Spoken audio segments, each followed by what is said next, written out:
What's up, Extra Brother listeners? On today's episode, we are moving into the finale of our DAWGS series, I guess not kicking things off, but ending things with a bang with a rated R 2023 comedy adventure Strays, starring Jamie Foxx and Will Ferrell. I think it's Isla. We've had a lot of debates on it. We don't know. Isla, if you've got an opinion on this, we'd love to hear from you. Isla Fisher, as our Australian Shepherd, and Hunter Randall Park. So Strays, rated R dog movie. Really, honestly, we didn't talk about it much on the pod, but I'll bring it up here. Probably the most dog movie we had. Really focused on dogs. Now they are speaking, they are talking with human voices, but probably the most dog focused movie of the 4 episodes that we did. So wrap things up with Strays. We also did an impromptu popcorn draft. Trav's not with us today. Happy 30th, Trav. It was on Tuesday, ladies and gentlemen. This is Friday, but happy 30th, Trav. But popcorn draft, beginning of the episode, no Google, spur of the moment, find out what it is as the episode gets rolling. Talk some anime, the anime minute, the anime 5 minutes, the anime 10 minutes, whatever it is with Geese and I, watching some Solo Leveling, talking about Crunchyroll and how movies might have changed the anime scene. Gears to grind Oscar to give as always, and a new wheel towards the back end of the episodes. So stick around towards the end to figure out what the next 4 episodes will be based off of. And of course, having a special features episode coming to you guys in September. So find every episode on Spotify, YouTube, Apple Podcasts, and Amazon Music. Drop us a follow on Instagram, X, the Everything app. It's all happening on X and TikTok for social updates and videos of movies we've seen in theaters where we give live reactions that we haven't done yet.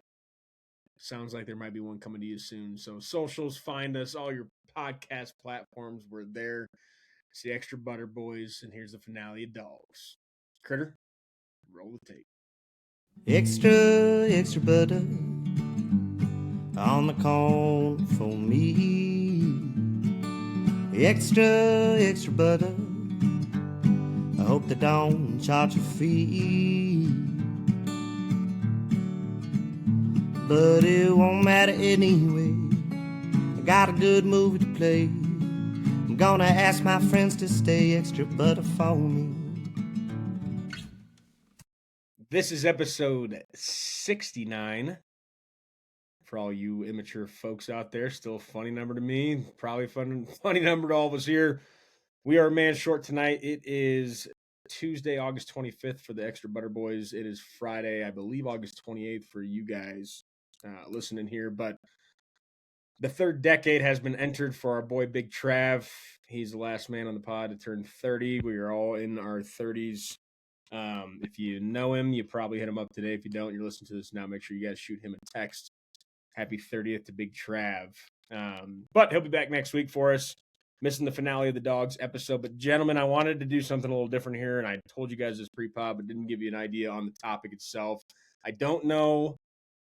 You're not gonna know when I'm gonna do it first thing. I was just saying you're not gonna know the topic. It's gonna be top of the head. And I'm not gonna tell you why I thought of this, but I wanted to do it. Sad Trav's not here, but it gives us more options. Haven't done a popcorn draft in a while. I wanted to do a popcorn draft of best athletes of our time, of our lifetime. So not of all time, but best athletes of our time, however you want to take the word. If you want to take it via success, via athleticism, via sport, via size, via speed, our lifetime best athletes of all time, we can snake draft it. I don't know. Like when you say our lifetime, like our age, or like we grew up as they got good. I would say like Tiger Woods isn't in our lifetime, right? But yeah, he is. So you were born. Just do 92 to whatever. Yeah, I'll give you guys those extra 4 years when you guys weren't even a thought yet. That's what I'm saying. Like kind of what we grew up watching. That's totally up to you. If you were alive during it, you can take it. But I was thinking of like people you watch, so it's totally up to you. Okay. So if you want to take it of the year you were born, totally fine. I was thinking more of people I've watched. That's kind of what I was getting at. Like, okay. then Tiger definitely fits that mold. Because it's a different, it's a totally different topic at that Right. point. Of 96, I was born. I didn't watch. I mean, I maybe caught some of it, Yeah. but they Right. count. I will say they count, but I'm thinking more of your eyeballs were on them, and that's who they are. So we'll snake it. So third pick gets back to back. Yeah. Spin the wheel on who gets it. Do you want wheel to determine? The wheel determines what you want. Like What if you you want. get first, you can say I want third or I want second. Well, yeah. Okay. Yeah. Okay. Because I Like think you I'm get gonna to have pick your spot in the order, and then the other two pick theirs. Yeah. I think I'm gonna have a wild card for you guys, but I also want to win the graphic. So we'll have a poll on socials for this. So we'll rely on our guy to come up with the graphic here. That will go to first decision to Geese. You want 1, 2, or 3? I'll take 1. 1-1. 1-1 for Geese. Me and Crit here deciding to pick 2 and 3. I'll go last, or maybe I won't. 2 or 3, Crit. I have 0 preparation. Give me 3. 3. That's actually funny because I wrote on this notepad ABC for our names, and it worked out that it was 1, 2, 3 ABC. So, yeah, I'll be honest. I did 0 preparation for this. I just thought of it because of something that happened, maybe over the last couple of weeks or something I saw. I can't remember the date, but it made me think of a different way I'm looking at this. So I wanted to just kind of throw it out there to see how everybody takes it. So Geese 1-1. What you got for us? LeBron James. I was gonna say there's no way that's not a clear one. Had to be. Had to. That would have been my clear 1-1. Man, I was kind of hoping to get 1-1 so I could see what you guys took from there. So 1-2, and I also think basketball is a good one to pick because of how big those dudes are and athleticism they have. Yep. I think I'm gonna go definitely off the rip, like off totally off kilter to your typical athlete list. I'm thinking pure athleticism.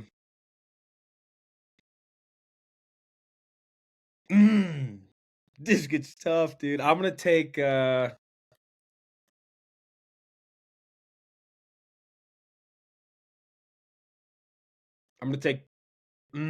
is Barry Bonds. Take Barry Bonds. Barry B. Boys. I went a little I told you could take 92. Give me fucking Michael Jordan. He was in the midst of his fucking heyday. Yeah, but when I was born. I would took Michael from our lifetime. That's what Michael's career was pretty much done. I think not really. You guys are born in what, 95? 95, but that's when his second three-peat started. I know, but he retired by 2000. That's why I said we're opening the door to like guys you watched and guys you didn't. Now, I didn't watch a ton of Barry, obviously, but I did. Barry's a good one. He was on my radar for sure. I was thinking about Mike, but I also thought to myself, if I'm taking basketball, I'm taking LeBron. So once LeBron was taken, I tried to pivot. And I saw more of LeBron than I did of Michael. Yeah. I was going to take a different baseball player that would have been laughable in terms of most people's opinions, but we can get into that later. Crit, you got another pick. If you're using Google, you're cheating. No, I got immediately one. Looks away from the computer. No, I was looking at. Well, you also spurted on me. You also literally spurted on us. We didn't know what to do. I said no Google top of the head. I didn't prepare. I didn't hear that. You see how long I fucking took to give. You've been looking at. Too busy making the wheel. Yeah, he's literally. Michael was not one of them. I will promise you, Michael was not one of them. But when you said LeBron, I was like, Michael was literally in the middle of his fucking heyday when I was born. Okay.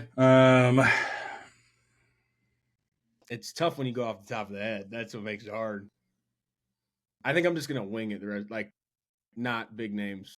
They're big names, but I'm gonna go Leo.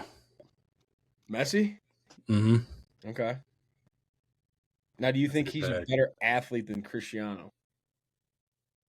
It depends on how you define athlete, right? The things he can do with his fucking feet. Yeah, I think it's Ronaldo is power.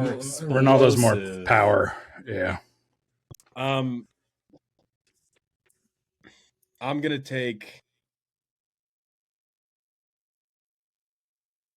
I can't take two baseball guys back to back. I feel like people will just shit on that. But I mean, if I'm going true to myself of why I decided to do this, and I'll tell you why, and everyone's gonna laugh at it, but I'm talking. The reason I wanted to do this was pure athleticism, not like Yeah. success and Tom Brady, all this stuff. So I'm gonna take the guy I watched intently for years, and I think one of the best athletes we've watched of our lifetime, Russell Westbrook. That is the reason I brought this whole thing up, dude. Watching that guy as a point guard Dude, I just watched get something on downhill. him as a highlight. He was He's like crazy. 6'3" and just dunking on 7-footers. He's jumping out the gym. Is he the best basketball player of all time? No, but that guy's athleticism is fucking through the roof. And that when I was watching his retirement videos that people were putting montages together, it reminded me as a kid when I was watching OKC when KD and Russ were playing together growing up. And I'm like, I'm a That was KD fun. guy.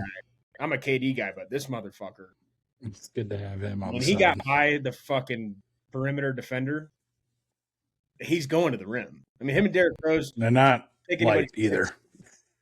Not to take anybody's picks, but the reason I would say like Derrick Rose, his ceiling would have been higher, I think, and they could do the same stuff, but I don't think they make them like them anymore. I think most guys are shooters. I mean, Anthony Edwards is probably the closest comparison to those two guys. But I mean, Russ and D Rose, and Russ just had the longevity, which is why we got to watch him longer, which is why I lean that way. But that guy was a freak athlete. So You could put Muggsy on this list. I'm not going to, but like if we're going like point guards that, that do shit like that are like they are competing against 6'10", 7-footers. right? My two is going to be Michael Phelps. Phelps is a good pick. And then for my turn, give me Megatron. Calvin Johnson. Okay. I've been struggling with the football people because You got to go receiver, right? Like, I mean, yeah, I mean it depends. It all depends because like you think or a about D end. That's D what I'm end's like, dude, DNs are big dudes and they move. they're so fast. Like TJ Watt, dude. Sorry, I probably just gave you guys a pick, but No, I thought about it all. I've been thinking about DNs for a while. football, I feel, would have most of the most athletic people. Not saying they can do every other sport, but put those people in the pool of athletes for other sports, and they probably still make a name for themselves. Right. Yeah. DNs and basketball players are like the biggest freak athletes in my opinion of just size, strength, speed. Pure athleticism. I'm gonna go probably with a homer pick here. And the only person Slim Reaper. anybody we've ever seen jump over a human being on a football field backwards. Give me Saquon Barkley as a pick for athletic. That guy's his quads are fucking massive. He runs a 4.45. He jumped a guy backwards on a football field in the National Football League. Like, That's crazy. These are just iconic type of plays. Now he's been injured too, so it goes back on, not with the Eagles, luckily, knock on wood, but in his career. But I mean, things that guy could do is Dude, that highlight is going to live forever. It's unbelievable. It'll be on every year, every football season. It'll be playing forever. Yeah. Yep. Every time the Eagles play, though, that highlight will be on there. Yeah, I'm taking this as just straight athlete. Now, I mean, Barry Bonds was definitely a pick of I got to get somebody out there but also he was a 500 guy or whatever. They say if you take away Barry Bonds MVP years or his All-Star years, he still has, X amount of home runs, X amount of stolen bases, all the steroid years or whatever it was. He's still, no one in the history of the league has ever done what he did without the years that he was on roids or like it's his stats. If you ever want to go down a rabbit hole of an athlete and just stats, you go look at Barry Bonds stats and it will blow your mind. But Russell and Saquon were pure athleticism picks. So, Crate, you got a back-to-back to wrap up third and fourth round, and then we'll finish it out with myself and Geese here. I like the Calvin Johnson pick, Geese. That was a good pull. I was just watching his highlights. It's on top of the head. Give me Mike Vick. I like that pick. Shout out the dogs. Because I was thinking about Who's your the pick, Brent? dogs episode. Saquon. Oh yeah. I was thinking about Lamar the whole time, but Vic's a good pick. That's kind of where I was at. Well, you gave me a little bit of leeway when you were chit-chatting, both of you. I was like, oh, shit. Mike. Yeah. Definitely helps to think of a few.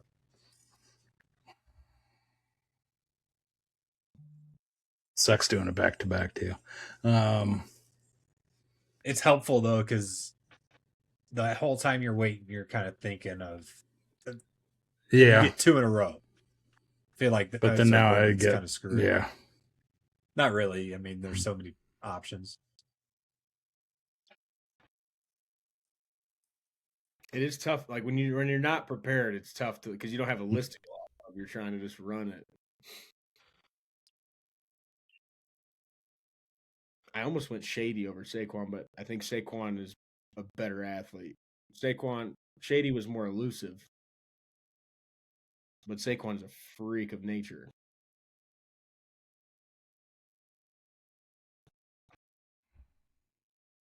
Fuck. Filler here on Pardon My Take today. Yeah. On Monday. Shout out to Chris's outfit here. Stanford Steve has a good shirt. More so talking about the hat. Has Notre Dame undoubtedly winning the national championship this year. This is a shirt from Barstool. Shout out Barstool. Shout out the intruder. I got it for Matt on an early birthday present, too. He got it before me because he's in Denver and it delivered earlier. I saw that on Snapchat.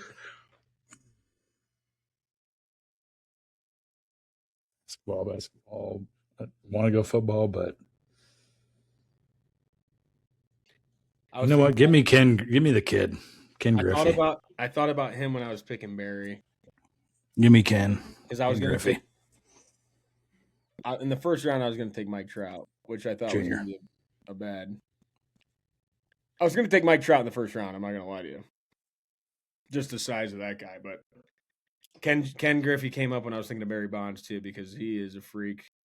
Got the glove too. Yeah. I am in a toss-up between two guys now based on wanting to get another sport on the list here since we've got them all but hockey. Ooh. And I've got a guy in mind, but I don't think he's a better pure athlete than this guy who now plays defensive end for the Los Angeles Rams, Myles Garrett. Yeah. Myles Garrett is a freak of nature. He set the sack record last year. I don't know what his height and weight are. Massive. But that's all you need to know. It's like, you see those videos of like, hey, do you think he's more of an athlete than Donald? He's got, I do. Yeah, I think he beat him in a 40. I think he beat him in any sort of like track and field event in terms of like jumps. Sure. Now throwing, I don't know. Like maybe Donald could throw a shot put farther. Maybe he could bench more. But I think Garrett. Donald more the stat guy.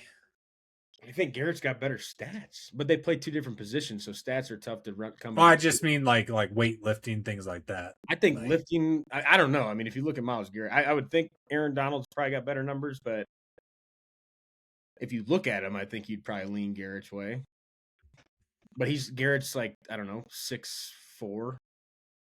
Donald's probably 6 foot, 6'1". Like just got dudes like we were talking about NBA. When you're that big and you're doing things at that speed and you have that strength, like 7 foot, like Nikola Jokic.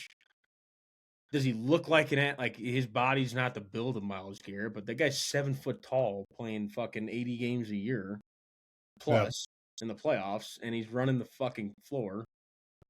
You know, it's like those dudes that are that size. It's NBA guys are, second, and I fucked up, and I already fucked up because we forgot about something. My final, right, is Simone Biles. Simone Biles. I thought about Serena. I'm not gonna lie to you. I mean, she has a routine named after her, in Olympic level gymnastics. I think to be able to do that type of thing is crazy. Gymnastics is hard, very hard sport. One of the probably the hardest. When you think of people always want to bitch about men's and women's sports. I know men do gymnastics, but when I was in college, not like that. They don't. Like I didn't see that growing up. It's like you go watch a gymnastics meet, it blows your mind. Oh, it's crazy. The shit they're doing is insane. And the balance, like it's crazy. I can't even fathom doing like the uneven bars. I feel like I would have a better chance at the uneven bars than I would the balance beam. The beam, yeah. I mean, but you stand on the beam. You're not transferring bars unless you're doing no tricks and you're just catching it. Yeah, that's it. You can't go back to the other one. Right, but imagine doing like jumping, doing the splits in the air, and landing back on the beam. Yeah. I think I'm out. Floor is probably all I got, and I'm not leaving my feet. I'm just doing somersaults and cartwheels. I thought about this. Honorable mentions. There's plenty of them. Obviously. Oh yeah. We all took a million of them. Serena, I already said. We already said Mike Trout, but the other person I was thinking about before I took Myles Garrett was Connor McDavid, and the guy I forgot about when it was your turn was John Jones. Yeah, we forgot about fighters entirely, and I think that sport's just as tough as anything else out there. If I had more picks, if we had Trav, MMA would have made it on this list. Yeah. I was thinking baseball, football, basketball, like typical sports. And I think basketball guys are pretty top tier, and I only took one. But as soon as I took Garrett and went to you, I was like, just light bulb UFC. John Jones is. I thought of MMA. I didn't think of John Jones. Yeah, John Jones, I think, is if we did dominant athlete, I think John Jones, Barry Bonds, Tiger Woods, like he's in that conversation too. But I mean, fighting is probably the hardest sport. Hitting a baseball is probably the hardest thing to do in sports, but I think fighting's the toughest sport there is. Yeah. No pun intended. Like you're going in there to physically fight another human being. Very technical. That's crazy. Our list is going to get dog walked. I mean, dude, like Usyk for boxing, like, yeah, I mean, he's fucking up there. He should be on, like, you could put 50 other people on here and still forget people. Usain Bolt. Yeah, I didn't say Bolt either. I thought about him before we started drafting. And I went with Phelps, so then I was like, I'm gonna try to stay away from Olympians, and then I thought of Simone. I was just like, dude, you got to have a list with her on it. Yeah, Olympians is a good idea. We don't get exposed to them as often, so it's easy to forget. But Olympians was a good idea. Fucking Bolt. But again, depending on how you take it, like Bolt can run. Can't swim though. Can he dunk a basketball? Can he run a 40? Right. Can he bench press? Can he sack a quarterback? Mm-hmm. And that's why, dude. Ultimately, that's why I went with Phelps, just because swimming alone is like, dude, you're using your entire. Not that you're not doing that for running, but it's just different body parts that you're using that make it insane. Swimming is. And then Michael Phelps did hit that like 40-foot putt. So I was like, okay, he kind of checks golf too, if you're going with that. Like, we'll have to preface this list by zero preparation, top of the head. That's a respectable list. And we'll see. Well, the people we know that listen to us or pay attention, like, we'll get so much shit for this one probably. Fucking send it to Brad right now. But fuck him. I mean, Send it to Brad, the LeBron fan. Yeah. Yeah. 1-1. I mean, that was a clear crit. Who would you take in 1-1? It was gonna How be do you LeBron. take the guy It's who's probably still gonna be playing? LeBron. You know, LeBron was But- 1-1. But once I heard him say it, it like opened up. Like we could literally do Michael. Like, Well, I took Barry. yeah, Barry's I the thought only of guy- Michael. Barry is my 1-2. Yeah, Barry was I I've didn't seen think more about of Michael. LeBron. Barry was the guy I took that I didn't really watch his career as much. I saw him play, but not as much as everybody else I took. But I had to get somebody out there to strengthen the. Mm-hmm. But Russell Westbrook was the reason I thought of this. I was like, dude, I feel like, I mean, he's not one of the greatest players of all time, but that guy was a freak athlete. And he played his balls off every time he was on the court for any team he played for. Was he the Kevin Love years at UCLA? Yeah. They were part of that Final Four run. Yeah, Yeah, they lost to, I don't know who, but that team was loaded. I think they had a couple of them. I think he was there for a couple of years. Yeah, they had the. That they went to Final Four run. Darren Collinson. Darren Collinson, yeah. They had it. That team. They had a couple good years there, but good list. We'll see how it does on socials off of zero research, but at least our first. People are going to think LeBron, Barry, MJ, great picks, and then it kind of just goes. I mean, not goes off the rails. I think mine are probably the most disagreeable in terms of like. If you're going to compare these people to the best, like Tiger Woods, yes, success. Is Tiger Woods a better athlete than Saquon Barkley? Probably not. No. Athlete in terms of the way that we always portray it, yeah. Right. But athlete in terms of just pure athleticism, no. That's how I was looking at it. That's why I put Russell on there, and that's what stemmed the conversation. So we had to get some sports talk in. Football's around the corner. We're getting back. If anybody else ever... I think the popcorn drafts never need to be planned. I think you just spin it on us whenever you think of one. If it's something that's stuck in your mind or you saw something that week and you remember to do it, get a popcorn draft out there. We'll put it out there on socials. Gentlemen, I did not go to the Scream Unseen last night. It was Buddy. Crit, if you could find the Buddy IMDb or whatever, it is a Buddy the Unicorn is a Barney-esque character, old 90s show that they're spinning off, and I believe the trailer doesn't give you much other than the fact that kids are going missing. And I believe, you'd like to think Buddy the Unicorn is the reason why. So did not watch it. Do want to see it. I brought this up not long ago. Ice Cream Man was the Scream Unseen a couple weeks ago and saw a lot of bad reviews on it. And I wasn't shocked because it's going to be a lot of kid acting. Ice Cream Man giving ice cream and turns kids on their parents or whatnot. I haven't seen that movie either, but saw a lot of bad reviews. So I think Buddy, if you watch the trailer, definitely has the opportunity to be terrible. I think when you have a mascot, essentially, as your main character that's causing the horror, it could be bad. But people were excited about it, and I do want to see it. 3.5 for a horror movie, not bad on Letterboxd. So Buddy was the Scream Unseen, but did not make it last night. Had some things to do, but 20-some people, yeah, but still. Yeah, I mean, I'm just not interested in that movie. I get it. No, and that's why I think it. Like looking at it, it could be bad. But did not see it. Didn't watch any. I did watch Hunger Games, and I don't want to get into it too much because I think we've talked about potentially doing the Hunger Games marathon series, etc. for the upcoming movie in November. But watched it, started the second, and you can ruin it for me if you'd like because I think I've got a feeling for it. Second one's my favorite movie. I'm not going to spoil that for you. Yeah, well, I've got a question, and I got an answer. My thought process prior to watching the Hunger Games, and I think I've probably had it on before. I remember bits and pieces of it, but don't remember sitting down and watching it start to finish.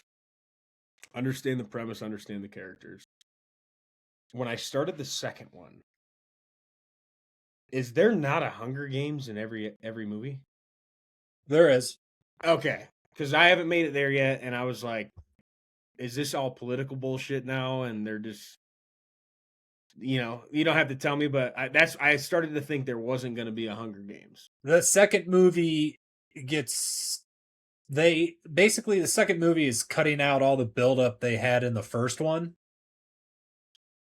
And it goes quicker.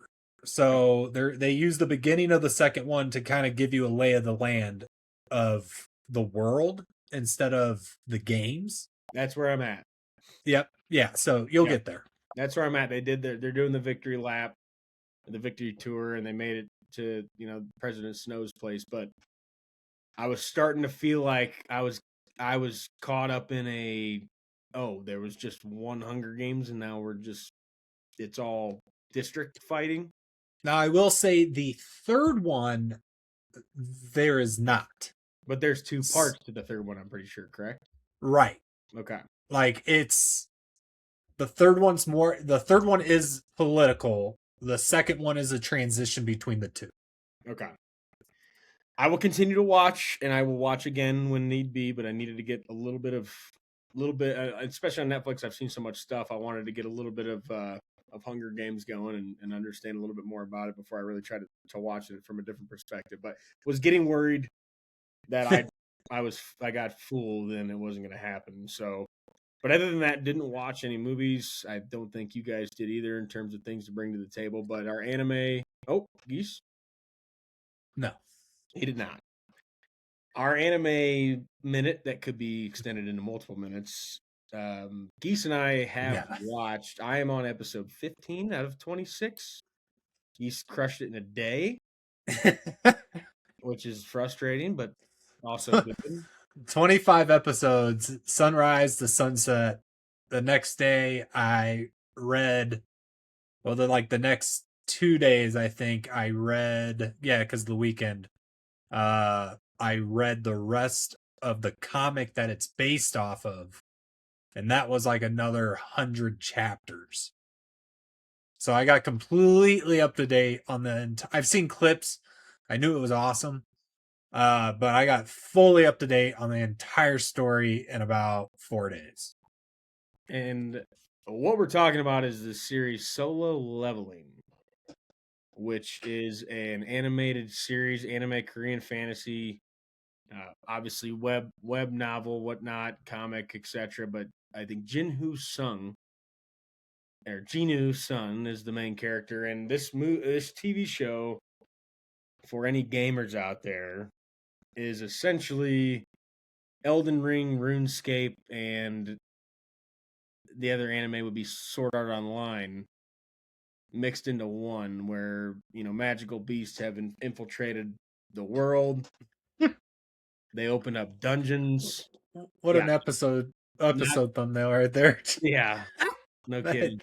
Is not what it's about. Pretty high scores here on the episodes, but it is a classical gotcha anime for Geese and I, of main character arc, some sort of demon, beast, enemy, and the main character is the lowest ranked hunter in the world, and he gets a secret quest that he's essentially playing on his own, and he gets these little computer screens that pop up, holograms of ability points, stats, levels, items, item shop, etc., and just slowly turns into a fucking dog.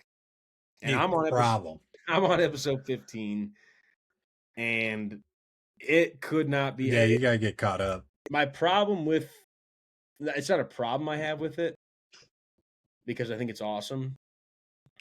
I don't think it can surpass some of the other animes I like because of how short it is. And I know we talked about there's going to be movies, and Demon Slayer we talked about last week probably changed the game for these anime movies, because they're going to take it to theaters because they've seen success.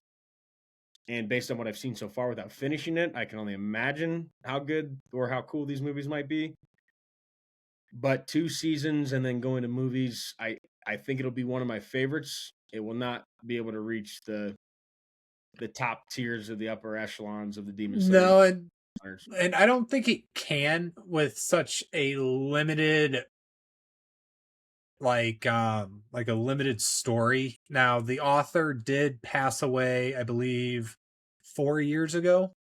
And so with that in mind, like, there's a reason it's so short. Like, we never got to see, and maybe, his team finished it for him. I don't know how much he had done prior and told people of the ending, like, hey, this is how I want it to go. And then they just kind of went off that. But without having the author finish the work, how can you put it at the top? No, yeah, and I think that's something we've seen with other animes. When the writing stops, you either that's where the show ends, Yep. or you trust that somebody else can find a way to run with it, but they don't have the original idea. They don't know where the thought process was going to go. I mean, Hunter x Hunter, like you talked about, the guy, he doesn't write. He's still alive, I think, but he's no, he is actively releasing chapters. He had a on and off, and then a very long hiatus due to he has a chronic back pain. The scene on Greed Island where they run into Dune at the very end? That's based off him. Like, there's a picture of him that looks exactly like that guy's room. So, like, he just wasn't healthy as, like, when he was younger. And so he deals with all this. So he's fully back now. There's like 20 chapters that are coming out on a weekly basis. So he's doing them in batches. But he won't let anyone draw. He won't let anyone do the text for him. He does it all himself. He's very particular about how his manga is put together. If that show makes a comeback in modern technology, not that it's super old, but I mean, you look up lists of top animes of all time. Hunter x Hunter's usually top 5, top 3, top 2, maybe 1. Right. So if they make a comeback and can somehow get that running again, and if they do decide to go the route of the movies that have happened, I know I said last week or 2 weeks ago, Demon Slayer has moved into the number 1 spot. That show could easily come back for number 1 for me. Yeah. I love that show. But Solo Leveling, I mean, if you're not an anime person, it is tough. Short. Well, I think it escalates quickly. It's short. It is quick. You don't have to watch 1,000 episodes like One Piece. So and get in, get out. I think it's not hard to follow. The action's always at a full tilt. I've got a buddy of mine that's trying to get his best foot forward to watch Demon Slayer, and I said every fight is progressive, but there's season 1 is long, and if you can get to season 2 and start to follow the Hashira, you're in good shape. But the hardest part about anime is getting the interest to get there. Right. Getting to the action. But you need the buildup, man. You need the story. Because that makes the action so much better. And they always progress. They never go backwards. Very rarely do those shows go backwards. It just gets more and more intense. So Solo Leveling, it's only on Crunchyroll. So that's a small detail that you'd have to have the streaming service. Which is crazy, man. That will do so much numbers on Netflix. I think it's relatively new. Yeah. Well, within like, I think it was like 2016 it started. So I think it was like a illustrated like web comic. So that's why it's not like considered showing or anything. Right. But pretty much everything you see in the anime is based off that webcomic, dude. Colors, abilities, like, it's not black and white. It was a good read. No, I'm excited to finish it. It'll blow your hair back if you are an anime person. If you're not and you're getting into it, I think it'd be a relatively good one to start with. But Crunchyroll obviously is not something everybody's going to have, and that will bring me to my gear to grind. As we get into the gears to grind, I have to give my gear to Solo Leveling. For the reason of, if I was trying to introduce somebody to anime, as you introduced me back however many years ago in Sword Art Online, and maybe I'm wrong about this because it forces you to do it, but the fact that you can watch the first 7 episodes in English and then you have to watch it in Japanese afterwards might it's all in English. No. You told me on Crunchyroll after episode 7.5, it's only and I told you, never mind, it's only 7.5 that makes you switch. Well, I'm all in then. Okay, well, I'm all, because that makes more sense to me because the theme song still is English. Yeah, no, I did the same thing. So I it automatically rolls into 7.5, and it says, "Hey, this is only available in English sub." So you click OK, and then you go to the next episode. And if you look at subtitles, you can switch it back to English. Well, I can't now because I'm too far in on Japanese. I could, technically. Dude, for an anime, it had great voice acting. Yeah. Yeah, Like, I mean, sometimes it just sounds bad. And I think it's because of the age of the character. You don't have to get like the high squeaky voice of like a teenager. So it just sounds more natural. Okay, well, my Gear to Grind is null and void, but 7.5 is also a filler episode, so you don't even have to watch it. You just skip it.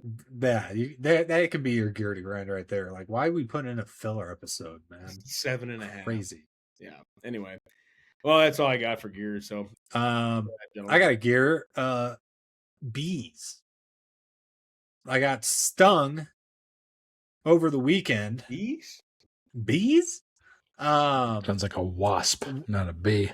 Dude, it could have been. However, I didn't see it. I assume it's a bee because that's what it looked like when it flew away. But it could have been a wasp. But I was starting to walk the dog. Could have been a hornet. Could have been a hornet. I don't know. It didn't really hurt that bad. So that, I don't think I've ever been stung by a bee, but that's what I imagined it would feel like. Anyway, dude, I'm 20 steps outside my front door. I'm about to cross the road in my community to get to the park sidewalk. Just this pinching pain in my ankle. I'm like, oh shit. And like, I'm jumping around. My glasses fall off. And now they're just a little tiny scratch on my lenses now because it landed on asphalt. And a family watched me do that. They were moving stuff to their car and like, oh, fuck! Like, watch me do that. Like, fuck them. Fuck bees. Honeybees are fine. Bumblebees, cool. Whatever stung me. Fuck you. I hate all bees.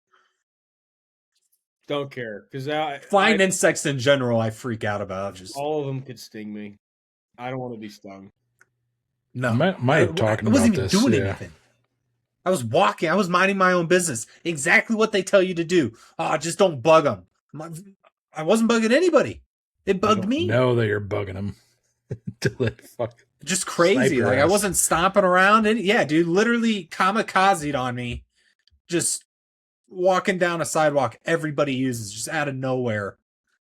Top rope right on my ankle. And I still have like a welt. So now I'm kind of worried the stinger's in there. But then I had to do the whole walk too because I just started. It was a terrible situation. Go on all day about it. I haven't stung in a while. Knock on wood. Knock on wood if you're with me. I got stung this summer, and I think I talked about it on the pod. Jumping the car. The car was there for a little bit too long, where wasps went into the mirrors. It's crazy. And then we're like trying to jump the car, slam the door. I'm sure I woke him up. It was like early in the morning. They're like, "Fuck this guy." I'm sitting there trying to work the jumper cables, and just nailed my ass. I can see it being a motherfucker. Hornet, from what I saw, it looked like your typical bee. Maybe like, I don't think it was a honeybee, but I don't know. There's so many fucking bees, dude. There are a ton of bees. Yeah. There's the letter. There's the insect. There's the bra size. It's crazy. Give me a bumblebee. Just dude, bumblebees are cool. Just sits there at a flower, just has a good day. We have so many honeybees in our backyard that sit on lavender, like hundreds. Wow. And they don't bother me. Now, if I'm watering plants and I'm near them, stay the fuck away from me. This is when you get the racket out. Oh, yeah, I would not want to do that. I've shot the hose at the lavender before. Lost and I used to do that as kids. A little bit. They'd be on the plants and we just take tennis rackets. Yeah. You didn't know better at the And time that you and shouldn't their do that, yeah. but Mess with the ancestors. Their dude, grandkids karma. came at your There you ass. go. That's karma, yeah. That beat's been waiting Across for the country. years. Okay. It's been 5 generations from Illinois. Yeah, what it migrated out here to find you, talking me down. Kurt, you got a gear, or are we moving into Oscars? Oscars, no gear. Oh, I thought of an Oscar. Now I can't remember it. Mine's quick. Straight to the guys at Valvoline for an oil change over off Bulls Crossing here in Colorado. Used to go to a Valvoline back by our old place, and every time they're trying to upsell you everything, trying to get you filters, air filters, fuel cleanser, your gas tank. The guys at this one did not upsell me on anything. I was asking them questions like, hey, man, I'm ignorant to cars. You can try to sell me whatever you want. Don't care. Just want the oil change. My sticker says October, whatever, 2025. It's August 2026. I was like, I just hit the mileage. Does that really matter? Or is it just the mileage? And they're like, just the mileage, dude. I didn't change my car. Dude, I thought you were talking about your registration sticker. No. Oil I was change. like, dude, you got to get mileage is fixed. fine, yeah, but No, that is a long time. No, yeah, on there. I always go off mileage. And I never knew for sure. So I asked him, I'm like, does this really matter? The guy's like, I didn't get my oil changed for 3 years. As long as it's not sitting in the heat, not going to affect the oil. Didn't try to upsell me. Show me a filter in my car. Like, hey, man, looks good. Not a big deal. Here's a couple things that you might want to check in the next however many months, but not really. Didn't look to charge me more money. Didn't look to sell me anything. Hasn't happened to me in however many years of getting an oil change from a place, especially Valvoline. And I love Valvoline. Always got coupons and shit, but those dudes over there, shout out Oscar, did their job, let me on my way. Lunch break, middle of the work day. I'm trying to get in and out of there. They got me in and out. I think they just put one in Loveland. Not Did bad. not have Some one. of them, it's not great. I got car dealership clients. Like, yeah, hook me up. Yeah, that's true. You got to get car dealership that I went to for Hyundai was just bent me over backwards. Oh yeah, they will do that. Yeah, dude. I've been there. $100 out the door minimum. Dude, I had an Oscar and now I can't remember what it was. Yeah, I don't know. Oscar to NFL preseason football. Just rival football jerseys. being back. Yeah. Starting but the day before this. The problem I have with giving this an Oscar is that we could literally give it every week and it's so deserving every week anyway. But that'll be my placeholder today. We'll have college football back the day before this releases. So, were the shit games? No. Football? Absolutely. Meaningful football, not preseason. But the one Oscar, which I already kind of referenced, Barstool, for making a shirt that was literally made for me. This is made for the Wisconsin versus Notre Dame game. God, country, and cheese. So it's got touchdown Jesus with a cheese head on. I was like, this shirt was made for me. Bought it. That's a good 30 minutes pass. I'm like, shirt. Matt's birthday's coming up in like 2 weeks. I was like, Lillian, what's your address? Give this to Matt. And I was like, I don't care. Give it to him now. The moment it came in, I was like, just give it to him. I don't hate want to doing wait. presents. I hate doing presents. So I don't usually like really do one for his birthday too much, like every now and then. But like I already got this shirt and I was like, fuck it. Happy birthday, Matt. Yep. So a shirt made for the Heinley household. That's for sure. It is a good shirt. My other one is Harbor Freight. If you haven't been, should. It's a hardware store, but a lot of the shit is just discounted. Been getting into heard that name before. I don't think I've ever been. There's one off of Alameda. I think it's Alameda or Mississippi, down in Denver in Aurora. But I was looking up. I went to Bass Pro. There's a Bass Pro shops that opened up literally up the street from me. Went in there, looked for some tackle boxes and whatnot. I was like $50 for a single tackle box.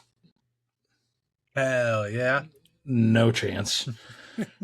I'll pay for a round of golf before I do that. Found this guy on YouTube fishing and stuff. And it was literally just basically a Harbor Freight ad, which he wasn't probably getting paid for, but found all sorts of ideas to just cheat the system, just store my lures, store my hooks, all sorts of shit. It's fishing gear, man. It doesn't need to be complicated. It doesn't. No, it doesn't.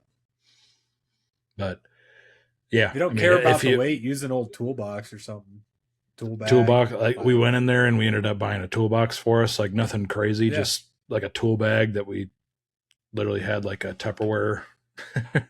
What do you want to call it? Rubbermaid container. Well, yeah, because all you really need are the small individual containers, and you just put that into a bag. It's like, I had so many rubber worms, and he was like, do pencil pouches for binders, like those little like pouches that you have for your pencils as a kid. Yeah. I was like, that's very smart, but it doesn't. All the worms I have do not fit in a binder. I was in like the back to school section. I was like, I am so misplaced right now. Do you find a lot of success with rubber worms? Yeah, that's other than last weekend or 2 weekends ago. That's all I do is rubber worms. Yeah, do a little Texas rig, throw it on the hook, throw weight on it. Store real quick, get some live bait.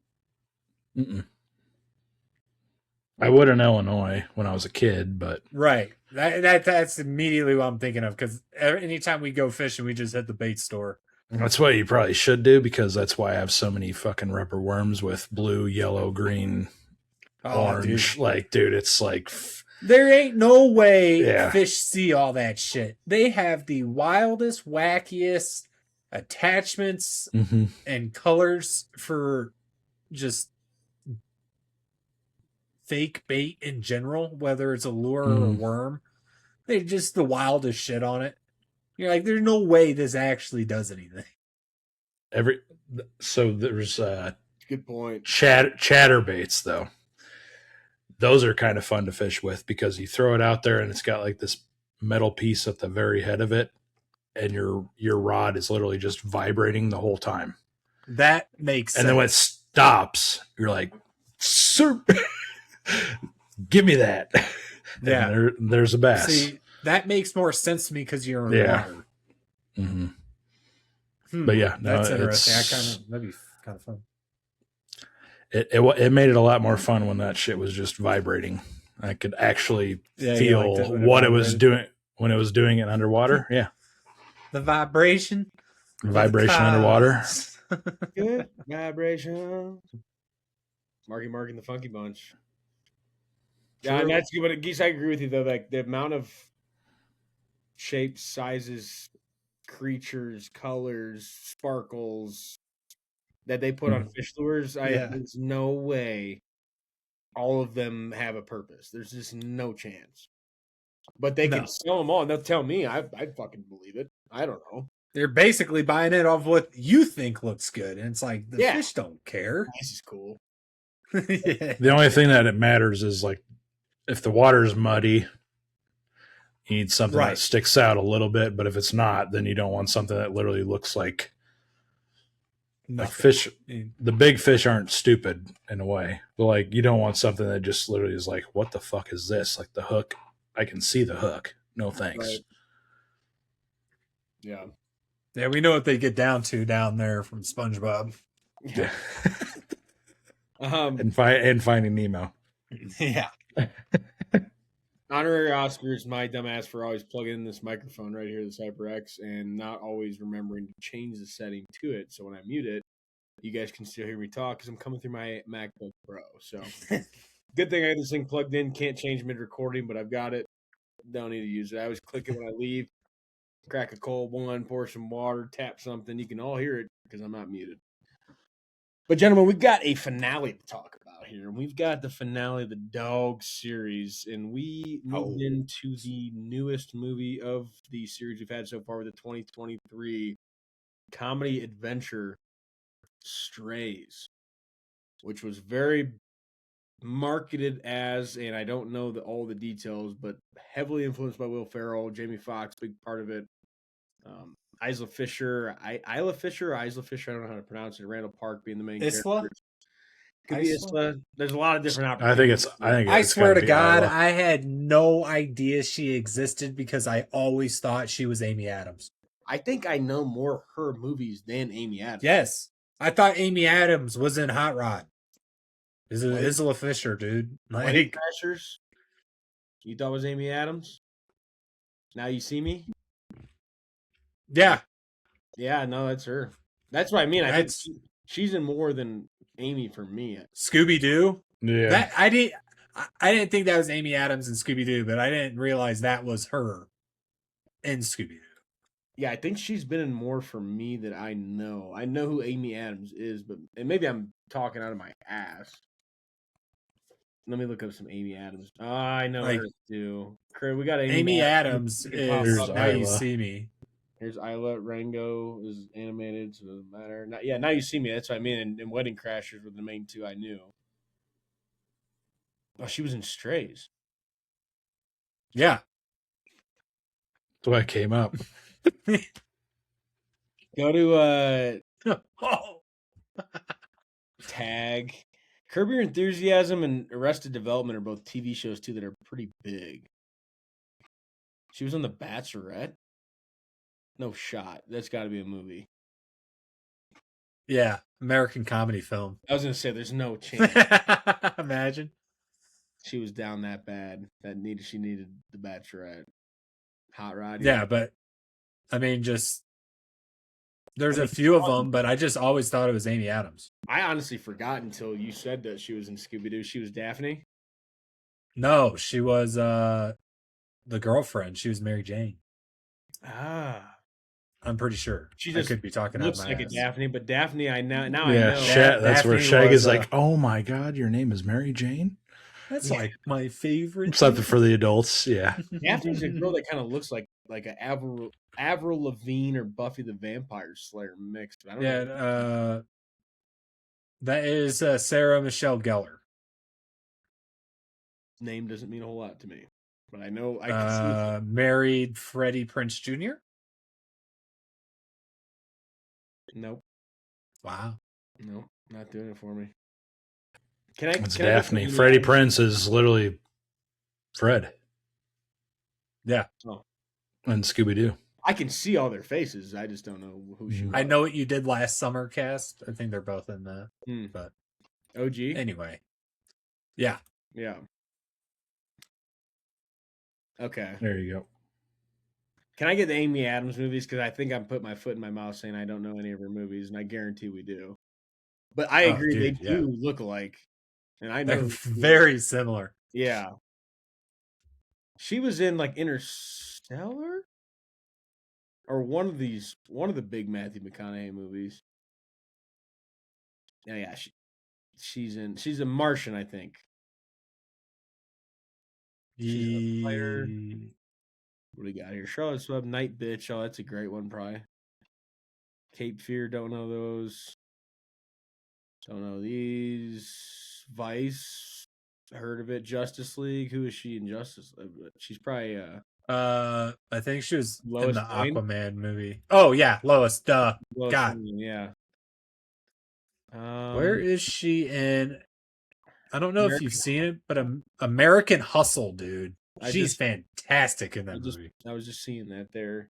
She's a Muppet. There's got to be more, dude. I feel like she's everywhere. I thought she was in one of those space movies. I think she is, but I don't know which one. I don't know. No.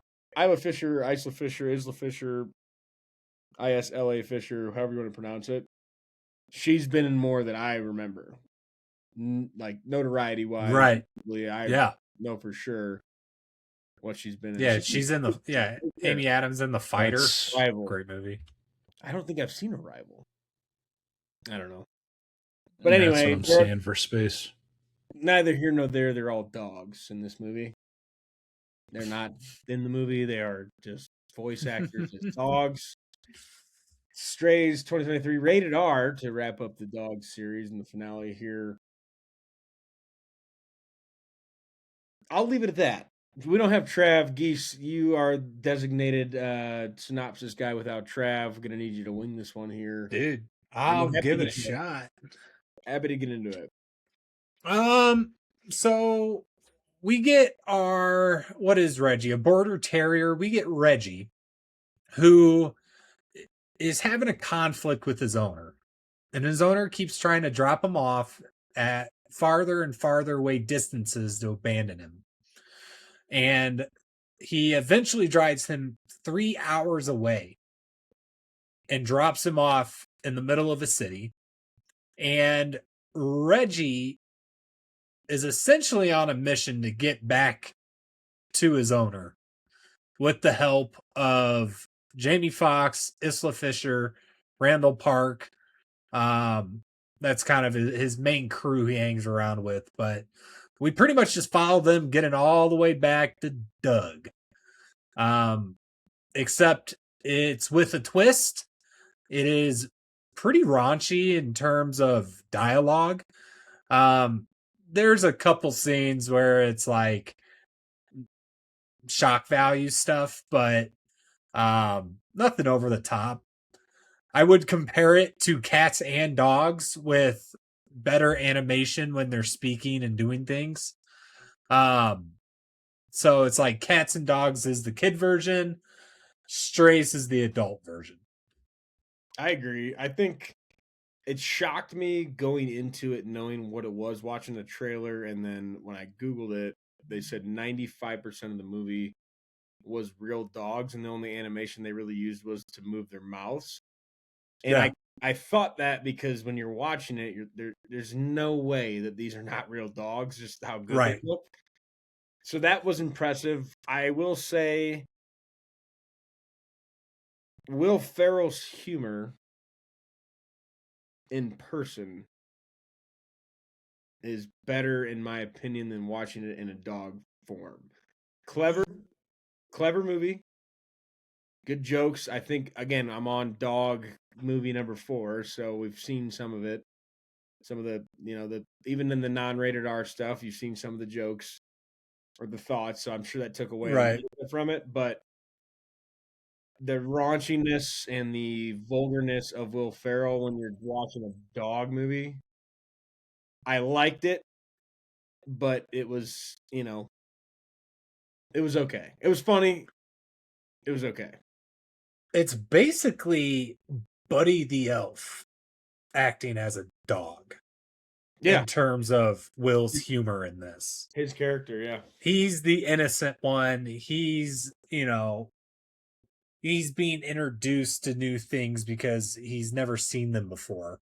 That's the Will that we get here. And then Jamie Foxx just goes off on whatever fucking tangent he's on. He kills it as that type of character. Maggie, which is Isla Fisher, and then Hunter have their own kind of connection that I thought vibed really well. I kind of lost where I was going with it, but you are right. It's not standard Will Ferrell comedy. Well, it's like I like Will Ferrell's comedy, and it's funny, but when you're watching it in a dog movie and you're looking at just shitting on the floor, still laughed, a dog's penis extending out to try to grab keys. The whole premise of the movie is a shitty dog owner that tries to get rid of his dog, and they're trying to just go bite his dick off. It's funny. If you're into that humor, it's fun, enjoyable enough. It's not great. Like it's not an incredible movie. I thought, again, always give credit to the dogs when they talk about 95% dogs. Well, except them falling out of the sky, but yeah. Correct. I mean, there was times where like, or the bird, the hawk that got him is not a real hawk, right? No. But you know, they have both parts. It did leave me a little bit of time of early on of thinking this has got to be animated. I'm watching the dogs. I'm like, there is no fucking way that these dogs are not real. There's no chance. So like 20 minutes in, I Googled it. I'm like, okay, I had to get that thought. Needed to know. Yeah, because there's no chance this is animated because I want to appreciate the dogs, but I guess my overall thoughts like right now before, really getting into it is like, if I'm going to watch a movie with voice actors, give me an animated movie.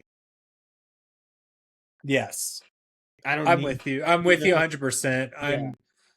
It definitely fits the niche that it's in, but it's almost like live action stuff. I'm tired of the live action stuff. Give it to me animated. Like I don't need it in real life.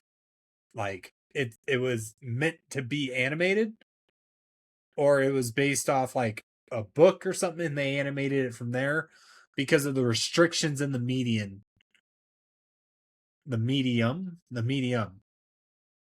is like it works better for animation. Yeah, I mean the reason we have voice again, it's our fourth dog movie.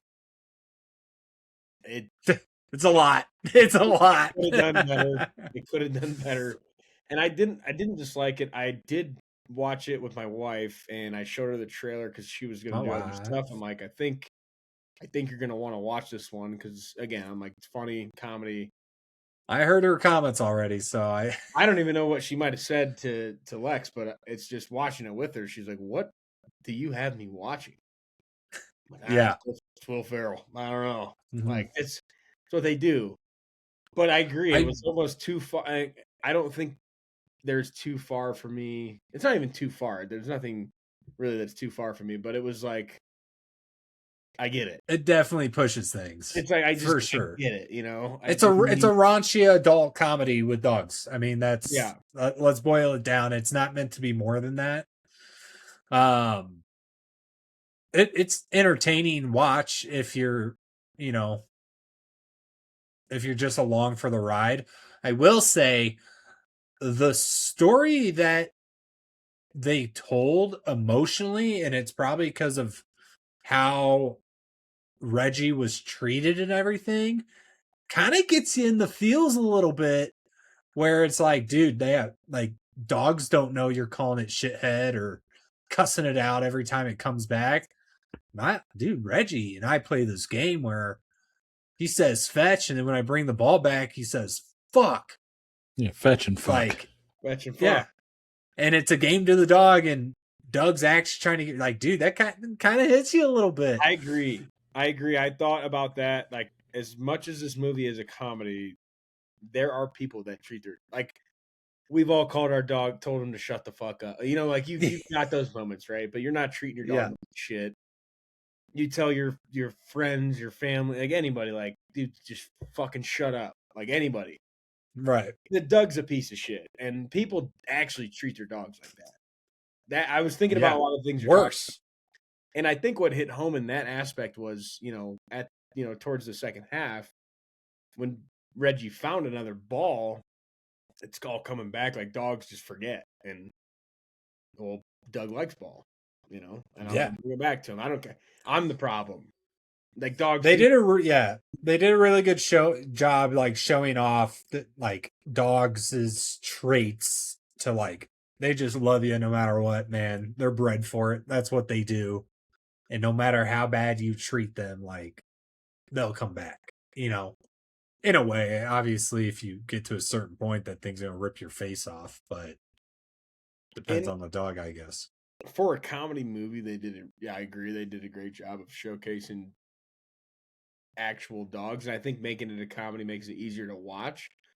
When you put the pieces together, you understand people do treat their dogs that way. This is how dogs are actually thinking. They made it a comedy movie, which is great. But it just makes you think people are just scumbags, man. just absolute pieces of shit. And I think Absolutely. it even showcased, Bug's life. Not to pun on movie words, but the Bug's life. Bug's life of biting the daughter on, pure reaction of getting stepped on. Yeah. And then the family just gets rid of it. How quickly, that could happen. That's crazy, dude. I would blame my kid before I blame the dog. Like, yeah, you stepped on him, man. That hurt him. Right. Like, yeah, he's gonna bite you. It doesn't have rabies. Like, Yeah, gee, I hope not. Like he's got shots. We'll get taken care of, and if he does it again, then we need to have a conversation. But you ran and stomped on his leg. I think if I did that to Nala right now, she'd probably do the same thing. Yeah. Just happen to catch you. I'd be motherfucking you if you ran and stepped on my leg. Stepped on my dog. Poor Ivy, you just step on her, and that's probably it. He's like, what did he say? My name is Shitbag. Short for dumbass shitbag. Short for dumbass shitbag. Some of those things were funny, but like going back to your point of showing the traits of dogs, they did a good job of showcasing like the reality in a comedy of dogs, and also really pushing. They hit a lot of points. But I'm talking about like pissing on each other. Oh yeah, and like humping the fucking gnome, and like the dog's humping shit, pissing. That's my on son. Things. It's just they really hammered those dog things home, and it almost felt like a lot of them went on a little long. Yeah, like I absolutely love the dog key when they're in the pound and they're cheering on Hunter. Like, it's just so stupid. You're so close. You're so close. And the shadow's growing, and then they show you the view of him. And it's like, I'm not gonna make it. Because that whole time you're like, dude, what is going on? Yeah, it's like. Not even, and then they should not even close. Like, okay, that's what I thought. The fireworks one was good at the county fair. That was a good one. They're like trying to get out of there, trying to get some food, and then all of a sudden, the one-off fireworks. Like, we're under attack. The narration dog was all. Yeah, the narration dog is classic. Yeah, that like, dude, I think that might have been the best 15-20 minutes in the movie. Yeah. I would definitely agree with that. He's got like 3 people buried in our backyard, and I just go along with it. And I'm the only one that knows. And nobody wants that. Yeah. And our main character's like, dude, shut the fuck up. This is one of the narrating dogs. It's like nobody can hear your dumbass story, and they go, he's probably right. Nobody can. No one wants to listen. Nobody can hear what I'm saying. Yeah. I mean. It was funny, dude. They had good parts. It definitely got more vulgar towards the end of it.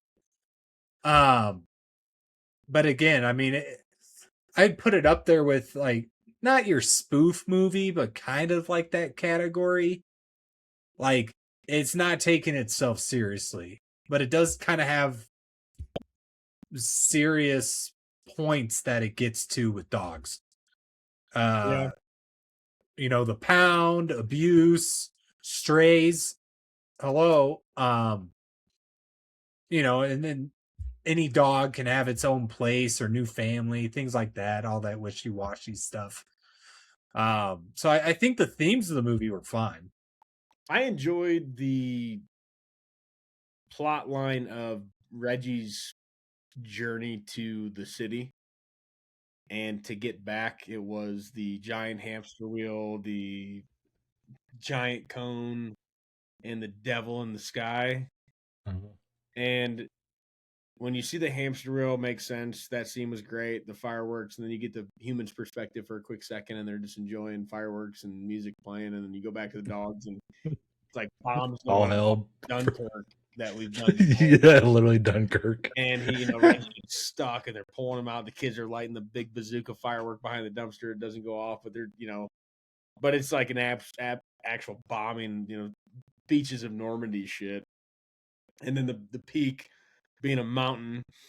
And after the hamster wheel, me and Chelsea were talking about, what do you think the peak is? What do you think what do you think the devil in the sky is? And the peak being a mountain made a lot of sense. And then they get scooped by the hawk and jumping and catching him, hitting the tree. When he hit the tree, it honestly kind of was one of those moments in a scary movie or a funny movie where you're not expecting like a quick like little jump scare, and they just smoke the tree. I was like, oh shit! Like smack the top of the pine tree and come tumbling down. We could not, for the life of us, guess what the devil in the sky was. I could not. I was trying so hard. We talked about it forever. And I just kept thinking, what could possibly be the devil in the sky? And they just weren't giving it to you. And then when they showcased the fucking billboard with the mailman on it just had it had those little parts that were funny. And I was like, I don't know how I didn't think of that. Every dog barks at the fucking mailman, anybody that comes to your door, but the mailman's there every day. Didn't think of that. Thought it was a good touch. And just didn't see it coming. So predictable as it might have been, any comedy movie, the little thoughts they had or terms they had for Reggie's journey back home, the devil in the sky threw me for a loop. The one that got me, the pound scene was definitely my favorite scene, but the rabbit scene after they eat the mushrooms. Oh, I was like, oh, magic mushrooms. They do it in every film ever, you know. And then they get the stuffed animals, and you're like, "Oh no, man!" You know immediately what it is. I didn't put it together. Oh, I was like, I was waiting to see what was going to happen out of that, but I did not expect it was a massacre of bunnies. That scene, I wrote down that mushroom scene was literally right out of an Adult Swim show. Yeah. Like that's an Adult Swim skit. That is what they do. All the different stuff. You know, he's seeing Doug shaving his balls for the 1,000th time. In the mountain of hair. Yeah. And the cartoon and the animation, and she looks great, and he looks like a Muppet or a clay figure from Robot Chicken or something. No. It just, that scene. Your cone. I liked it. It's growing. Oh. And you knew when they started eating the mushrooms. Immediately. I didn't know what was going to happen, but you knew something was going to be. Now, the moment they got the stuffed animals, I was like, oh, God. And then they were digging them out.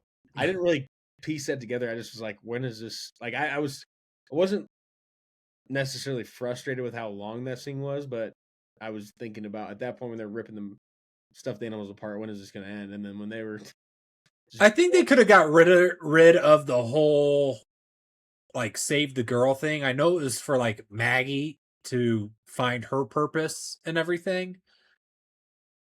I think he could have cut that. Bug ended up living with them. Right. True. So maybe not. I forgot. But Maggie never found his bandanas.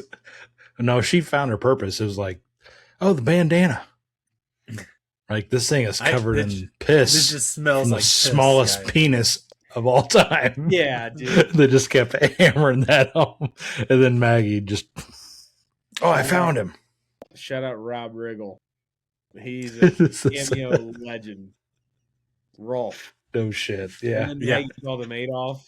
Yep. German Shepherd. That was all I get it. He's like, oh, I get it. Yeah. Good one. Yeah. Rob Riggle is he's been in a couple 2-3 Will Ferrell movies. Good cameo guy. And it always hits. Yeah. Oh, he's the best. And he's a cop in Hangover. He's a cop in this movie. He's the dickhead in Step Brothers. So I know Will Ferrell's not in Hangover, but speaking cameos, who was the Rottweiler in one of the opening scenes where they're in the alley? Jimmy. He was like yeah. No, Jimmy Tatro. Jimmy Tatro. Yeah. Sorry. Jimmy Tatro. The Doberman doesn't talk. It's just Jimmy Tatro. He just takes the tennis ball. He's like, oh, this guy's crazy. I fucked this trash bag. Oh, this guy? Yeah, he's funny as shit. Jimmy Tatro, yeah, he's in the Hawk. It's like when we were in Shit. college. Yeah. Right. But He is in a lot of college shit. I would have forgotten about that, Jimmy Tatro, because it's so early on. But that's when you learn Bug. Jamie Foxx is probably the best for me. And also biased because I was looking at that dog and I was like, I would get that dog. I would like that. I would He's like a 1000% mini get the boxer. I looked it up. Boston Terrier. But he's like they're like mini boxers. Pretty They got much. ears. I kept looking at that dog like I would get that dog. Can I pet that dog? And you would name that dog Bug too, because of them bug eyes. Bug. As a puppy. Yeah, his eyes as a puppy. I thought they fucked with that, but that might actually be a real thing. No, they got weird eyes. It was not. The puppies were not as cute as normal puppies. Yeah, they're more alien looking than anything. But as Bug, I fucked with that dog. That was a good looking dog there. I don't know enough about Boston Terriers, but I wonder, got to be what, The like part of the terrier family. 10, 15 pounds? 10 pounds?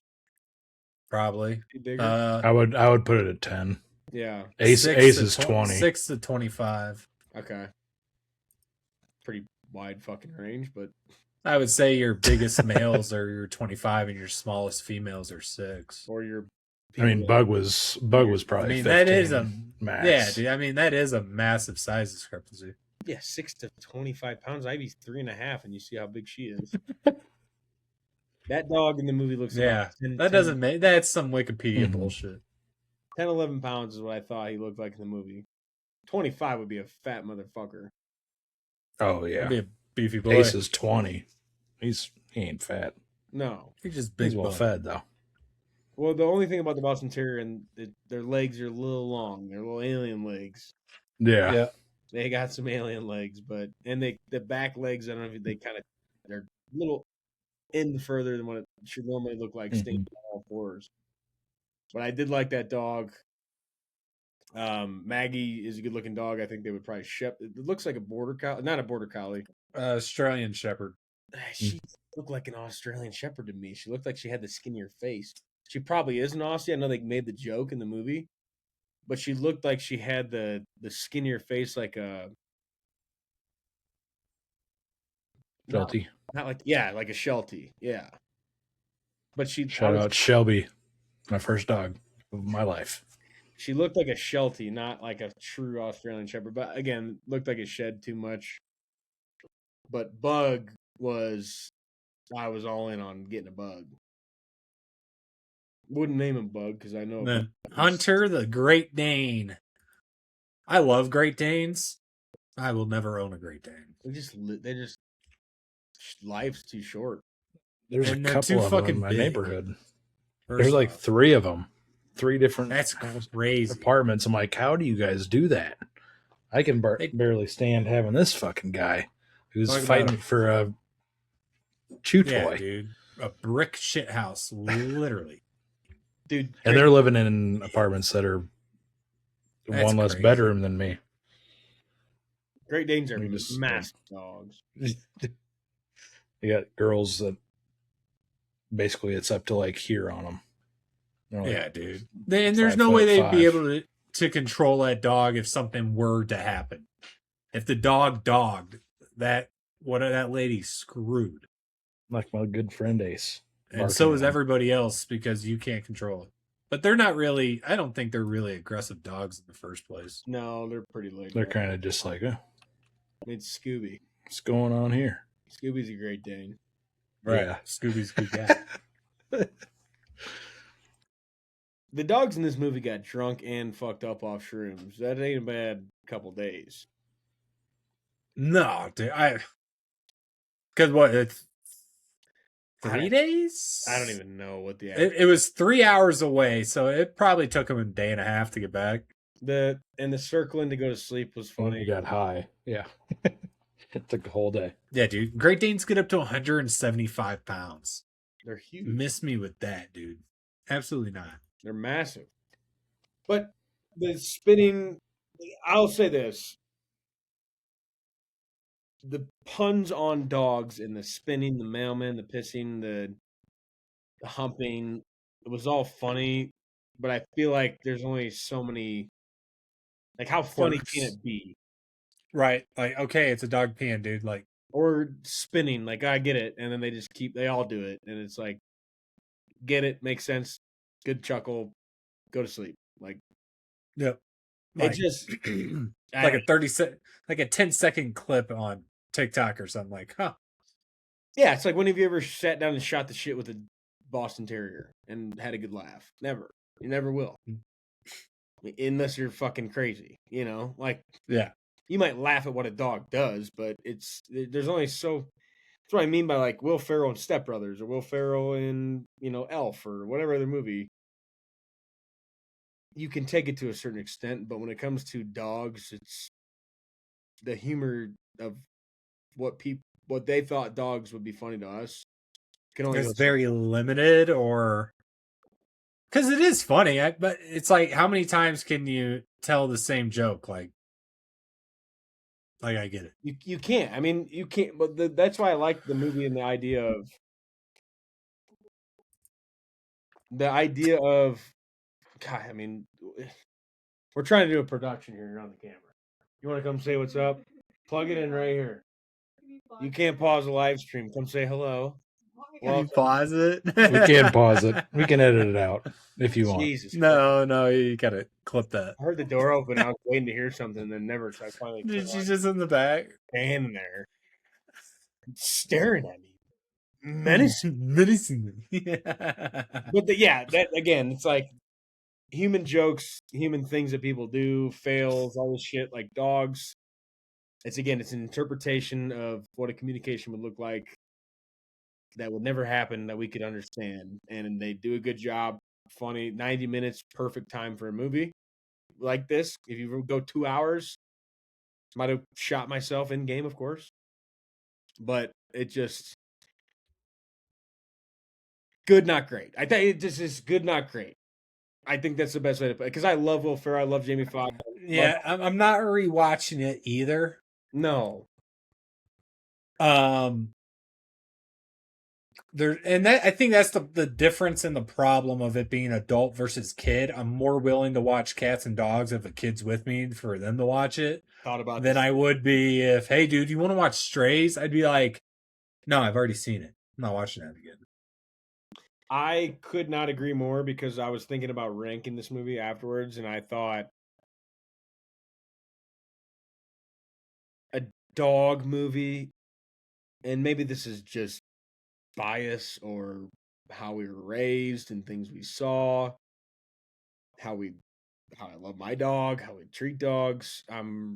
Kids movie, comedy, kids funny, or Air Bud type movies where it's, comeback story hero. Even the movie we didn't get, Dog, where it's like a war dog serving a purpose. When it comes to R-rated comedy, I'd watch Cats and Dogs again with somebody else, or kids, nephews, nieces, future kids. Then I would be like, you gotta watch Strays. Right. Exactly. You don't have to watch Strays. It's definitely like a one and done. Correct. And it might have been a zero and never if we didn't put it on the wheel, but it's not I don't think the dog play works for Man's Best Friend. Interesting idea, but dogs are family oriented. Man's Best Friend, The Rock, The Comfort Place, all this shit. Funny. Will Ferrell's great. Jamie Foxx is great. Isla Fisher's great. Can't think of all the things. I think a lot of skits that Randall Park's been in. He's been in some other movies that I've seen, but funny people. Concept. Glad you gave it a shot. It's not a top tier comedy movie. I don't even know who I'd recommend this to. You know what I mean? Like, nobody. I'm not. I'm not. I mean, if someone asked me for a like, hey, dude, you ever seen any like good dog movies? I'd put it on there. Like, oh, like, this is a raunchy comedy one. Yeah, it's an entertaining film. There's just not a lot of substance to it, because it's taking, it does have that like a little darker theme, but then it's masked by the humor and everything that they're doing. It's fun to watch, but it doesn't have a reason for me to be like, oh, we should rewatch that. What do you think that difference is between like Stray Dogs with Will Ferrell and Jamie Foxx and two fucking loser 40-year-old stepbrothers of Will Ferrell and John C. Reilly that is also like thinking of it realistically seems like a dumbass plot too, that movie is way more enjoyable, way more rewatchable than tuning it. I think it's the relatability. No, yeah, I think it's just the relatability of it. Like for Strays, it's it's a dog again, like we were saying, it's a dog, you know, like, yeah, they have tendencies, and a lot of the jokes are like reused in a way, where Step Brothers is like, I feel like everyone kind of knows a guy, you know, like, or not necessarily 40-year-old living at home, but like that type of attitude, where it's like the concept is more outrageous than the perspective of a dog versus, damn, dude, yeah, this guy's 40 living at home. You know what I mean? Yeah. Like, there's more of a stigma to being 40 living at home than relating to a dog. Yeah, in a humorous way. If they had done Strays, but like definitely did a really serious tone with it, I think there's a ton more potential in that. Or it's like Lexi was in here for a minute at the very end, and Doug has the baseball bat. She's, oh my God, I'm not watching that. Where you could invoke more emotion by using this same story, but making it more serious than, you know, using the humor in it. Yeah. And I feel like that would hit different.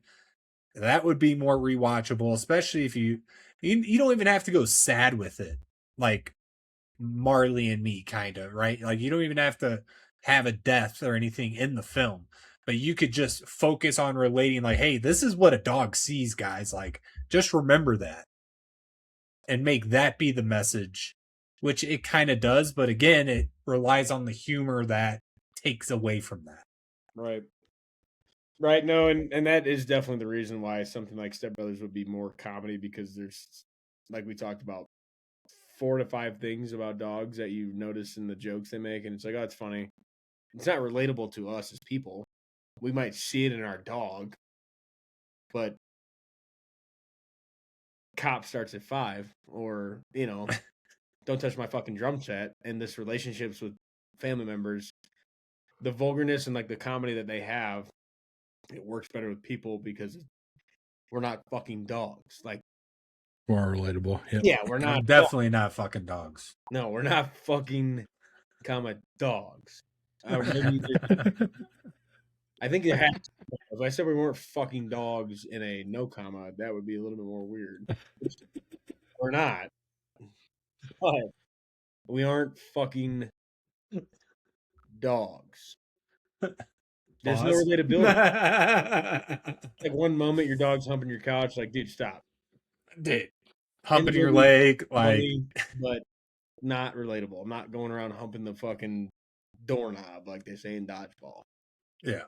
You got them on there. They're trying to up a doorknob. Where they're like, they're collecting our shit for chocolate. I did like that. I definitely like how then they're collecting our nuts to put in the chocolate. Put in the chocolate, yeah. Have you ever done chocolate? No. Can't deny the cleverness to it. I think there's just it's like we are like, to a dog's perspective, yeah, that's probably what it's like. Like, dude, why are you picking that shit up? There's a ceiling to where it go, and I think they got there. Right. And you know, that is what it is. But Jamie Foxx was great. Will Ferrell's great. No, great voice acting across the board, really. Is Isla Fisher Australia? Was she playing the Australian accent because she was an Aussie, or was her name could be something else, but every movie Dude, she speaks. I It's never Isla. know. It's not Isla. It's Isla. Isla. Isla. It's Isla. Isla. That's the Isla. silent. That's so is the scene crack, baby.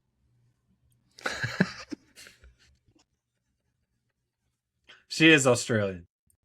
Really? So it's And probably she more up her is- alley. Balls. She was married Yeah. to Sacha Baron Cohen for 15 years. That Sacha Vujic. Borat. Oh, Borat. Okay. Yeah. Yeah. I was thinking of here. Sorry. That's a name drop right That was there. a That's poll. That's Yeah. a It was very crazy good at pairing. GTA or NBA Live back in the day. What do you rate it? I mean, it's good. It's not great. I've got it at a 2.5. It's a hard 2.5. I'm taking away the dog acting because we've done it too much. It's a lot of over the top. I think it's a 2.5. I'll give 2.5. I'll give 2.5. Yeah, I think that's fair. I'm with you on 2.5. It's good, not great. I give it like a 2.3. I'll round up. I didn't think it was anything special. I just thought the 2.5 was since I What's your think 1, that's 2, fair. 3, 4 my 1, 2, ranking. 4, Your I ranking. will- I think this is going to be. There might be one flip, but I feel like the bottom two are pretty. Yeah, The well, bottom two. the top 2 and the bottom 2 are definite, but man, I mean, I'd say Strays 3, Cujo 4. Yep, I agree.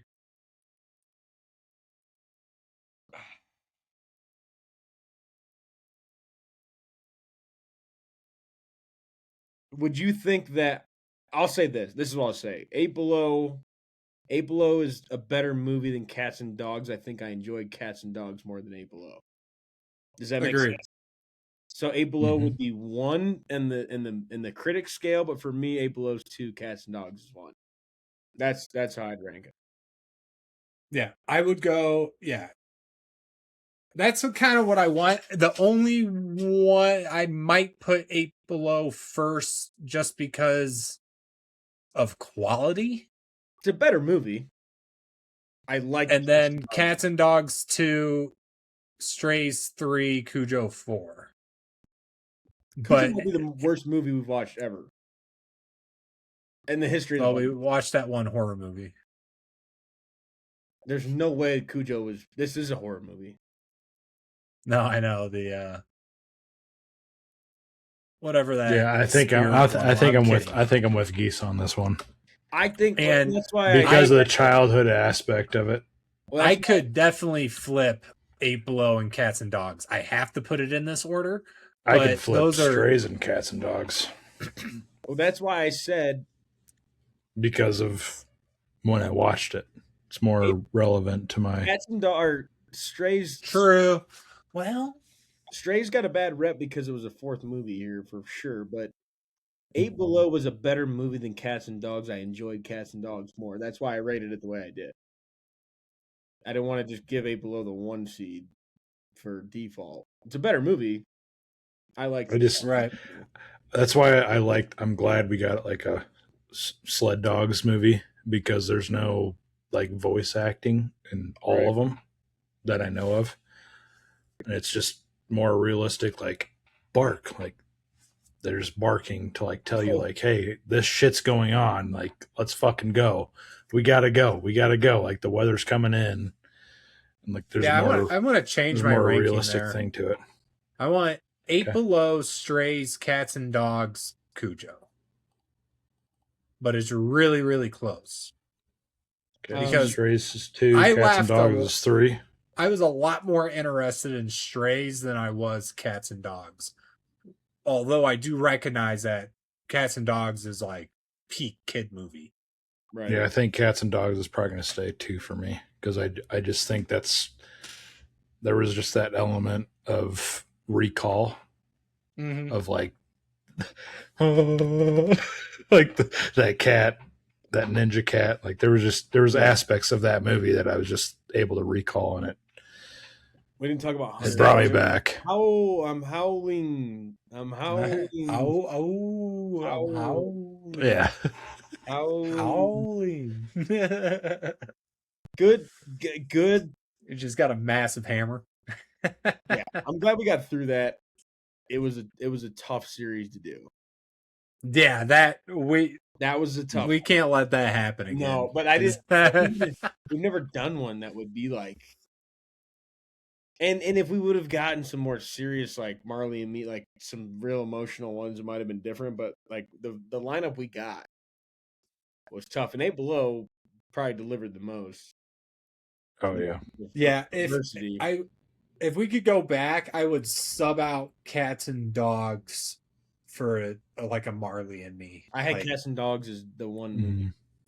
So how about Cujo gets the fuck out? Oh, true. Yeah. Good point. Good point. Good boy instead of Cujo. I was just going off Cats and Dogs and Strays being very similar. Yeah. I just think Cujo could have been Good Boy, and I think our list would have been different. Yeah. Good Boy is the new one with the perspective of the dog. It would have been different if we got that horror movie instead of Cujo. Yeah, no, I'm with you on that one. Yeah. It's not how the wheel Screw works. Cujo. I forgot. Movie sucks. But Dogs in the bag. Next wheel is up for the boys. Travel will be back next week. We've got movies on the wheel for them. We are going with just the title is flops. Big flops, small flops, big flops, dick flops, you name it, we've got them. Flip flops. Flip flops. We already had dick flops. Hunter the dog dick. had a dick flop. Somebody said dick. Wasn't me. Any movie that lost money off their budget, and I think you might want to explain it, but a 2.0, 2.5 budget, like times whatever the fuck math you did, but any movie that didn't make the money back is how this wheel was built. Big, small. Yeah, no, I think Geese did basically the box office versus budget, pretty standard, but you also have marketing.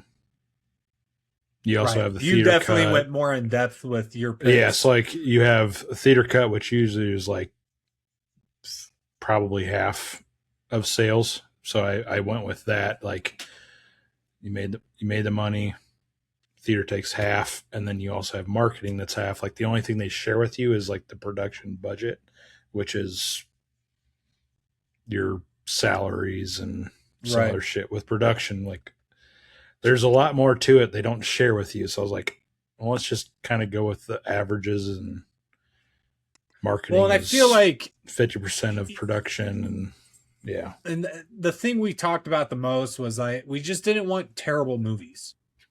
And that's why I went with that. Yeah. So the goal here is to get kind of sleeper movies where we got one though that we put on there intentionally. True. Yeah. True. That we did. Hey, you gotta give a little bit of time to each and every category.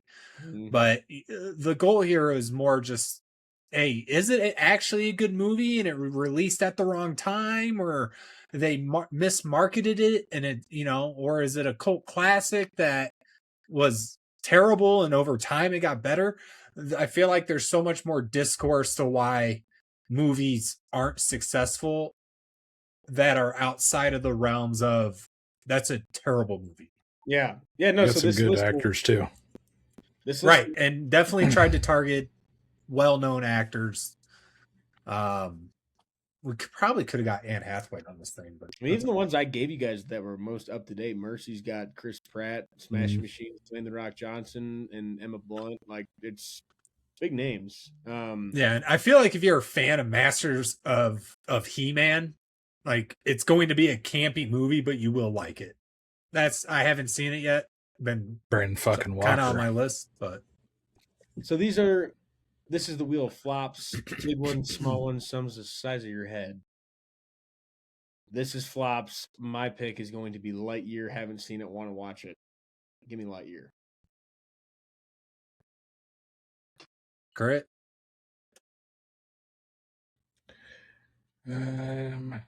Give me The Creator. Okay. I think that one would be a fun one to hit. Yeah. There's a lot on here. I think The Creator would be a fun one. Give me Ghost in the Shell. I looked at that one. I don't know what it is either, but So that one is, I believe it's based off of a anime, and the anime was well received, and then they live actioned it during the whole live action era, and it flopped. Live to action. So I'm curious if it's actually good or not. And it's got Scarlett Johansson as the lead. The creator is about AI. And the AI dropped a bomb in LA or some shit. That's what the trailer is. So we basically are just pulling for cats here, right? Let's hold off for a second. Let's make sure those it hits listening, cats. For those listening and not watching, Easter egg. We put cats on here, understanding that this movie is actually terrible. Is a musical. Trav was very against it, but he's not here, so hopefully, I don't even think he'd watch it if we do land on it. But here we go. No, Here and we go. But it did flop. It is a flop. It is a flop. People love cats. And there's a lot of actors. There it is. Oh, Oh, dude, Ben-Hur. Ben-Hur, come on. It is. Let's go. Ben-Hur. So this is a remake. The original Ben-Hur is really old. Okay. I got a 1959 adventure action. I'm assuming we're not watching that. No. 2016. Unless you want to. Action adventure. We got, looks like Morgan Freeman is in this movie. Probably playing God. He's Shaikh Ilderin. This is a 2016 action adventure film, 2 hours long, PG-13, Ben-Hur. That's all I got for you. Never seen it. One of the first things people also ask on Google is this movie a flop? The 2016 AI overview, Google AI from here, heard it here first, was a massive box office flop. Production budget 100 million, worldwide gross 94 million, estimated loss over 100 million to 120 million for studios involved.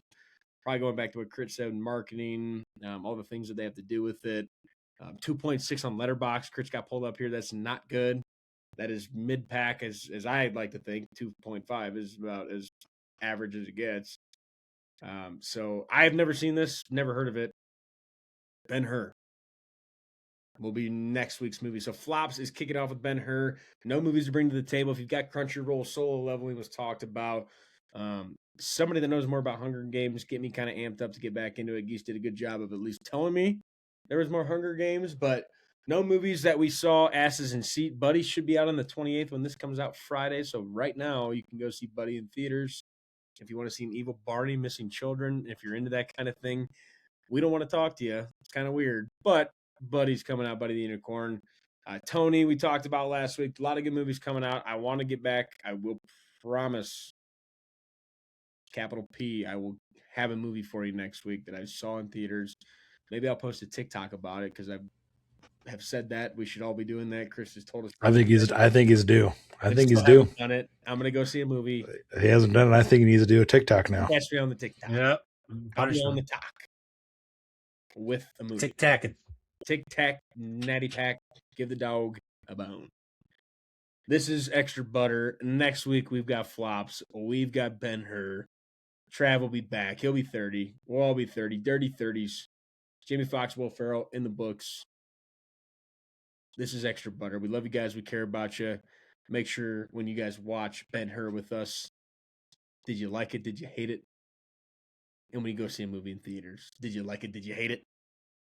When you get your bucket of popcorn, don't forget your extra butter. We'll catch you on the next one. Extra butter on the corn for me. Extra butter. I hope they don't charge a fee. But it won't matter anyway. I got a good movie to play. I'm gonna ask my friends to stay extra butter for me.